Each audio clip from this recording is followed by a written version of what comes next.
Yes, please.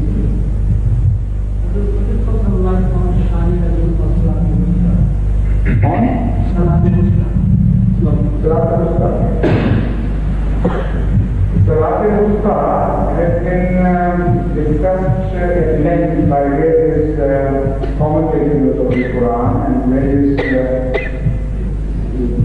jurisprudence schools, the imams of various schools of jurisprudence. Some people say literally means the namaz asr. That is Salat al-Wusta because there are two prayers before asr and two after it. And asr is the prayer which has been mentioned as Salat al-Wusta, and you should be careful particularly to perform that prayer. But there are other commentators, and we tend to agree with them more, who say that Salat al-Wusta means the one which occurs during your activities when they reach the climax. When you are engrossed in your job, when you are engaged in your pursuits, whether they are your work or they are your hobbies. For example, a cricket test is going on nowadays between West Indies and England, and there are such mad fans of cricket that when they are observing the cricket, they forget everything else. So any prayer which comes during such enhanced activities, that prayer is likely to be lost.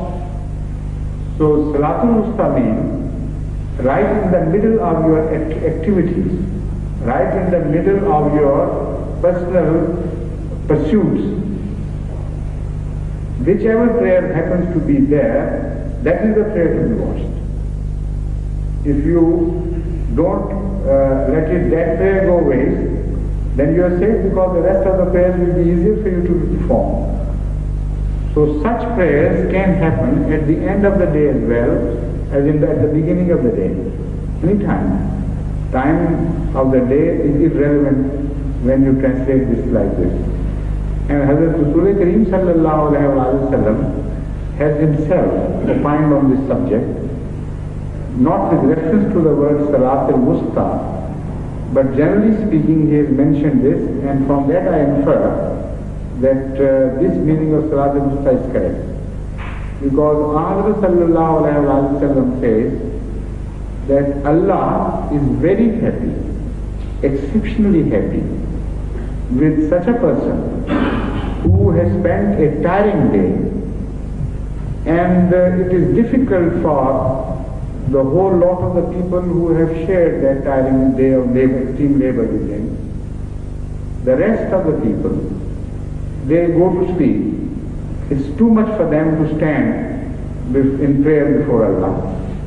But there is one person who stands and performs the prayer, paying full attention to what he is saying, and also he enjoys that prayer. He says that is the person who is the recipient of very special love from Allah.